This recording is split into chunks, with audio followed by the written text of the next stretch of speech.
Oi, gente, tudo bem? Eu sou a Isis. Eu tô fazendo esse vídeo assim, não é nada profissional, na verdade é um vídeo totalmente amador. Liguei a câmera e comecei a falar. Eu resolvi fazer esse vídeo porque eu recebi o diagnóstico de sarcoma de Ewing, acredito que é assim que se fala. Recebi esse diagnóstico no início do ano de 2022, assim, em janeiro, bem no início do ano, mas já estava com a suspeita ali em dezembro. E quando eu recebi esse diagnóstico, eu não encontrei quase nada assim na internet. Encontrei alguns vídeos de médicos, mas não encontrei os depoimentos de pacientes para saber como era lidar com isso. E aí eu resolvi dar o meu depoimento para ver se ajuda alguém. E, enfim, né, se eu encontrar mais pessoas assim, eu procurei em grupos de Facebook, não encontrei ninguém. Então é um tipo de tumor raro. E é difícil encontrar pessoas assim com a mesma doença, né? Que te deem um suporte para te falar como foi mais ou menos passar por aquilo. Bom, eu vou começar contando como foi o meu diagnóstico. O que acontece? No meio do ano de 2022, eu entrei na academia ali para junho, julho, não me lembro a data exata, mas eu sei que foi no meio do ano. E aí, a partir assim, de 2 meses de academia, acredito que 1 mês e pouquinho, eu comecei a perceber que uma coxa minha estava ficando mais dura que a outra. Sendo que eu achei que estava arrasando na academia, né? Eu falei, uhul, tô pegando massa muscular. Cheguei a comentar com a minha família, a minha irmã que estava na academia comigo riu, minha mãe também, super debocharam, né? Porque não passa na cabeça de ninguém que fosse uma doença grave. E nem na minha, porque eu também passei de uma forma mais leve para os meus familiares, né? E o que acontece? Eu estava planejando, desde o meio do ano passado, a mudar de país. Eu tinha sido aprovada em um mestrado fora do país, lá em Portugal, então eu estava nessa correria, né, de ver as coisas para agitar e ir embora. E o que aconteceu? Eu fui procrastinando essa questão da perna, cheguei a sair da academia, não fui até o fim, para variar um pouco. E o que aconteceu? Eu não reparei que a minha perna estava aumentando de tamanho, a minha coxa. E nisso, eu, em alguns meses depois, assim, acho que talvez em setembro, outubro, por aí, não sei o mês exato. Eu reparei que uma coxa minha estava muito mais grossa que a outra. E eu não tinha reparado isso antes, só tinha reparado até então que uma estava mais dura, mas eu achei que era da musculação. E com isso, o que aconteceu? Eu resolvi investigar, né? Mas eu fiquei naquela procrastinação, porque eu estava agitando as coisas para mudar de país, então tava. Enfim, né? Achei que ia dar tudo certo. Chegou em dezembro, eu falei, poxa, não dá mais para procrastinar isso, porque se eu achava que era uma lesão da academia. Conversei com algumas amigas da área da saúde que me falaram que poderia ser alguma lesão, que poderia precisar ser drenada, e na minha cabeça era apenas isso. Então eu estava super confiante, vou drenar, vai ser super rápido, papo 1. O que aconteceu? Eu lembro que eu marquei médico, mas aqui no Rio tava eu moro no Rio de Janeiro, então tava um boom de influenza. E aí eu peguei a influenza bem na época que eu tinha agendado médico. E para agendar médico no fim de ano é um pouco complicado, porque eu agendei um angiologista, assim, pro fim, tipo, 1 mês depois. E com isso, demorou, né? Quando chegou lá, eu fiquei resfriada, fiquei derrubada. Não peguei Covid nenhuma vez, mas essa gripe me arrebentou. E, enfim, falei, pode ser Covid, porque na época eu não tinha confirmação. Falei, não vou na consulta, vou desmarcar. E marquei novamente para 1 mês depois, porque era quando tinha consulta. E aí, 1 mês depois era tipo quase fim de dezembro. Eu falei, cara, quer saber? Eu vou na emergência, eu vou falar que eu tô com alguma dor, porque eu preciso adiantar alguns exames para pelo menos levar pro médico, né? Porque até então, meus planos eram ir embora em fevereiro. E eu falei, poxa, não dá para demorar muito, além disso. O que aconteceu? Eu fui para emergência, fizemos uma tomografia sem contraste, e aí já começou a desandar. O médico que me atendeu falou, olha, Isa, a gente não sabe o que é. A gente tem uma lesão muito grande no seu músculo, falou, acho que era de 16 centímetros, e aí eu comecei a me desesperar. Falei, caramba, tem um parasita dentro de mim, né? Nunca pensei no tumor. Aí Nesse momento já comecei a chorar, falei, meu Deus do céu, ele não sabia se me internava, o que que acontecia. E veio o cirurgião que estava de plantão no dia conversar comigo, apalpou, tudo mais. Aparentemente, ele me disse que poderia ser uma lesão de academia, então realmente me deu uma calma maior.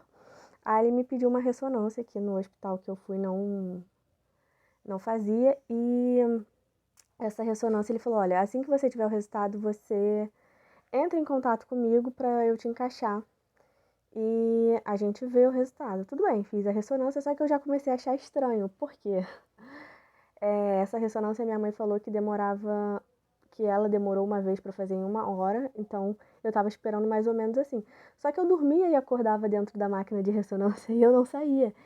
E eu realmente estava começando a sentir, além do inchaço, né? Eu estava sentindo uma dor aqui do lado, como se fosse o rim, do lado da lombar, sabe? E eu cheguei, há um tempo atrás, eu cheguei aí na emergência com essa dor e eu relacionei com o rim, porque eu já tive crise renal, então eu já tinha uma ideia de como era. Só que, por incrível que pareça, na época que eu fui, os exames não deram nada, tava tudo certo, e eu não tinha reparado na perna ainda, então passou batido, sabe? E essa dor era porque o tumor ele estava muito próximo do ciático. Então, enfim, eu não conseguia, como foi crescendo muito rápido, tinha algumas posições que eu não conseguia ficar deitada por muito tempo, sentada. Chegou um momento que eu não conseguia ficar com as duas pernas no chão, para vocês terem ideia. Eu tinha que apoiar apenas em uma perna, não conseguia cruzar as pernas, estava andando mancando já. Enfim, fui fazer ressonância. Na ressonância, eu fiquei muito tempo na máquina, assim. E eles me amarraram inteira, né, pra posição ficar certinha nas fotografias lá que a máquina tira, não sei exatamente.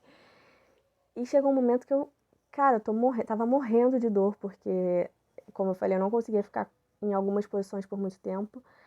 E aí eu já comecei a chorar, por sorte. Já tava acabando o exame, o técnico, não sei, o responsável lá pelo exame me tirou.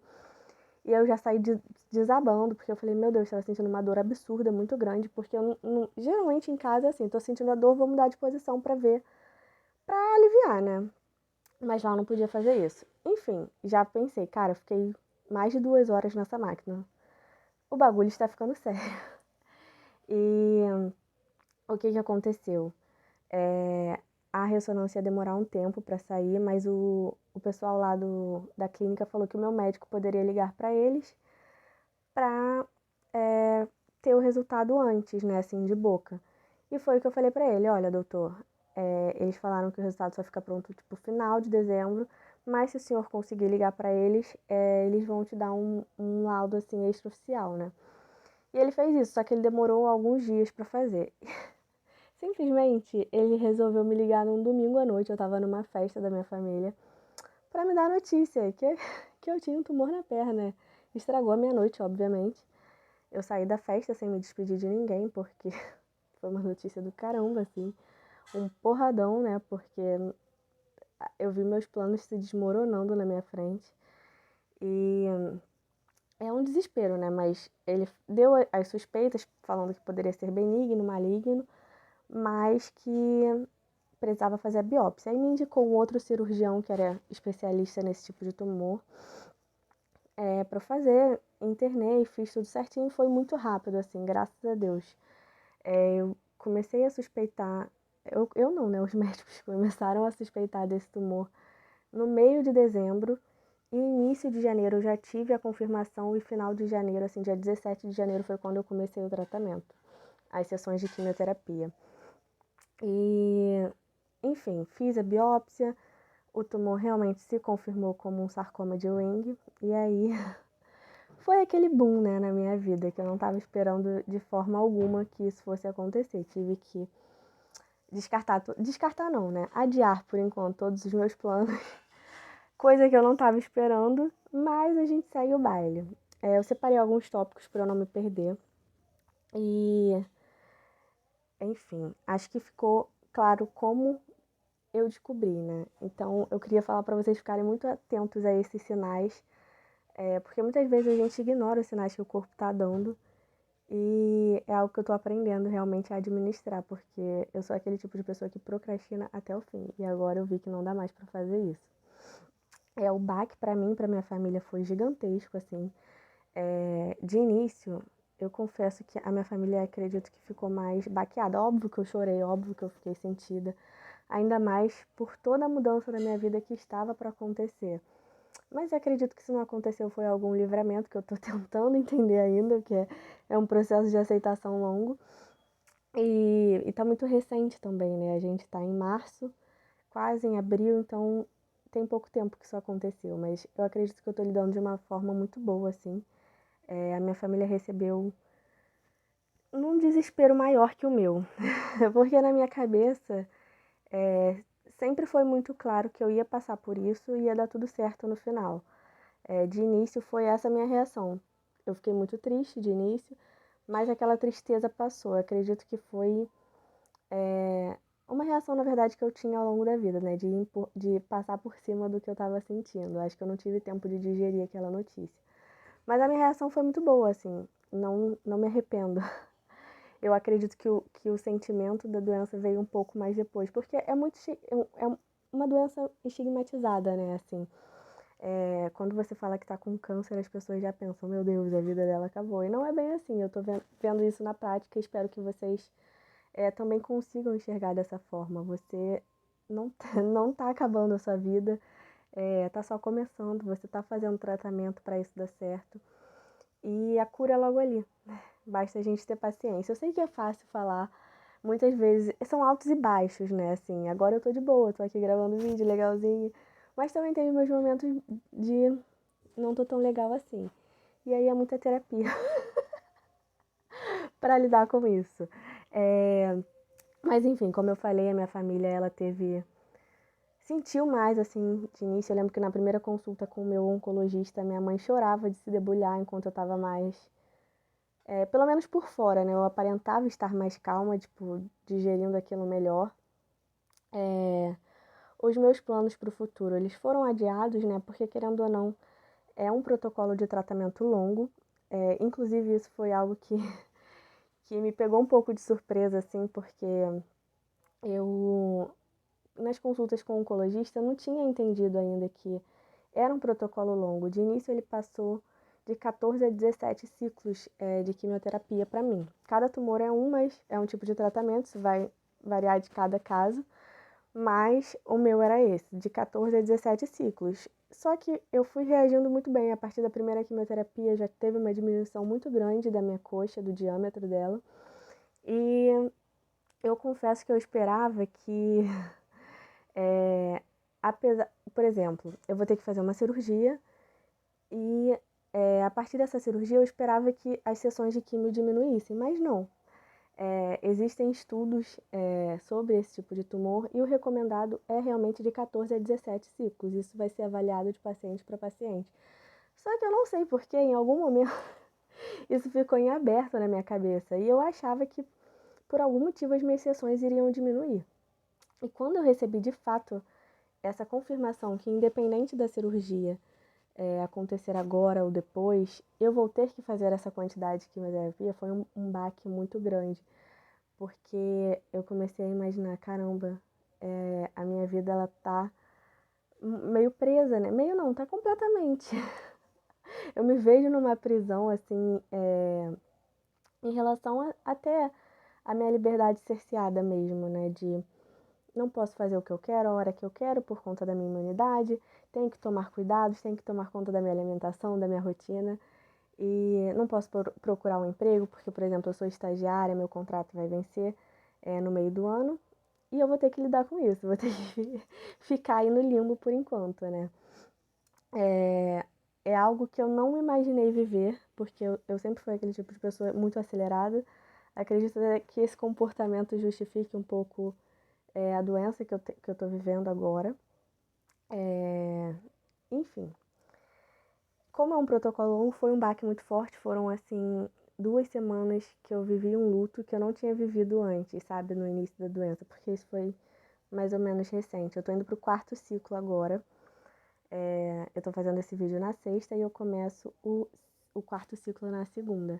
Então eu tô muito no início, tem que ter muita paciência, né? Mas o que aconteceu no meio do caminho foi que eu tive uma celulite periorbital aqui e fui parar no hospital. E com isso eu tive um levante, assim, porque foram 2 semanas que eu fiquei um pouco mal, sabe? Pensando como seria o meu futuro. Aquela questão da ansiedade, né? Porque hoje a gente vive pensando no futuro. Coisa que eu gostaria muito de controlar, mas é um trabalho diário, assim. E, enfim, quando eu estive no hospital, fui parar no CTI, foi o terror da minha vida e eu vi que eu poderia estar muito pior do que eu tô. Eu tô muito bem, assim, eu tô reagindo bem ao tratamento. E eu vi que eu tenho que cuidar mais da minha parte psicológica, sabe? Apesar de eu estar bem no início, tem momentos de altos e baixos, como eu falei pra vocês.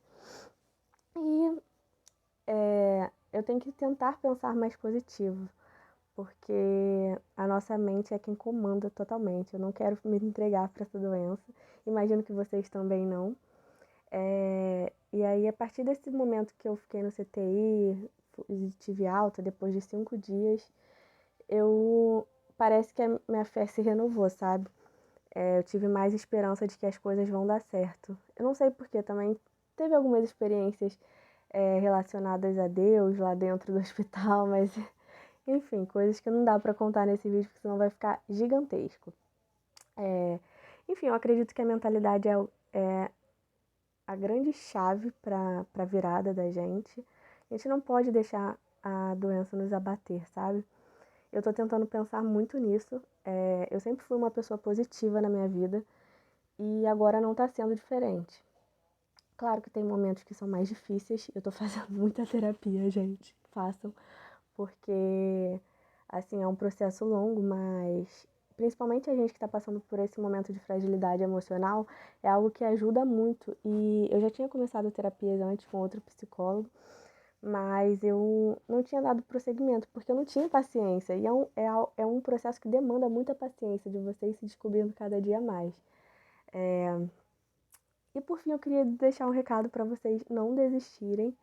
É, assim, a gente está passando por isso. Imagino que se você esteja assistindo esse vídeo é porque você tá passando por algo parecido ou conhece alguém que esteja passando por algo parecido. É difícil, mas não é impossível. Eu tenho visto relatos de outros tipos de câncer, de pacientes com outros tipos de câncer que conseguiram se curar, então a gente vai conseguir também. É um tumor de jovens, né? Jovens adultos, adolescentes. E o que acontece? É difícil, a gente se pergunta por que eu, né? Eu me perguntei muito isso, mas eu tô tentando levar como se fosse uma lição. Eu sei que nem todo mundo vai pensar assim, mas se você tem alguma religião ou não, o que eu acredito é que em algum momento eu escolhi passar por isso. E se eu escolhi passar por isso é porque eu tenho que aprender alguma coisa, eu só não sei o que exatamente. Eu tô nesse processo aí de autoconhecimento, de descobertas, do que eu quero pro futuro, de quem eu quero ser pro futuro, com certeza alguém melhor. E eu acho que essa doença veio para me ensinar isso. É meio clichê falar isso, né? Mas eu frequentei, né, desde o processo de descoberta dessa doença, eu frequentei vários tipos de religião. Fui em igreja, fui em centro espírita, fiz consulta de búzios e no centro espírita tinha um grupo de apoio de pessoas com câncer. E é muito engraçado, não é engraçado a palavra, mas é curioso que antes de eu ter essa doença, eu completamente fechava os meus olhos para esse grupo, sabe? Era como se fosse uma coisa alheia. E hoje eu vejo a quantidade de gente que tem esse tipo de doença que eu não enxergava antes. E eu vi também que tem muita gente boa, né, no centro espírita, na igreja, muita gente que não se conhece, não te conhece, está ali disposto a se doar para você de alguma forma, seja em oração, seja trabalhando como voluntário no centro espírita. E foi algo que restaurou até minha fé mesmo nas pessoas. Eu não imaginava que tinha tanta gente boa assim, sabe? Eu não fui uma pessoa criada dentro da igreja. E não era de frequentar muito, mas a quantidade de pessoas lá dentro que oraram por mim sem nem me conhecer, sabe? Isso me tocou de uma forma muito, muito bonita, assim. Realmente restaurou a minha fé nas pessoas. Eu tô sendo um pouco repetitiva, mas é isso. Eu espero que vocês encontrem pessoas boas no caminho de vocês também. Caso você se identifique um pouco com esse vídeo, espero que você comente aqui embaixo pra gente trocar alguma ideia, a gente se dar apoio, porque eu realmente não conheci mais ninguém com esse tipo de tumor. Eu cheguei a pesquisar no Facebook, eu vi 2 crianças assim, mas não tive contato porque as publicações eram antigas. E se você quiser conversar, eu tô aqui, pode mandar nos comentários que eu vou ficar atenta. E é isso, nunca me imaginei fazendo esse tipo de vídeo, blogueirinha, mas espero que você tenha gostado, tá bom? E se você puder dar um like para atingir a maior quantidade de pessoas possível, pra gente alertar realmente a esse tipo de doença, né? Porque é algo que não se fala, ainda mais sendo um tumor raríssimo na população brasileira. Acredito que é de 3 a 5% da população do câncer, assim. É muito baixo. E, enfim, fica com Deus. Um beijo.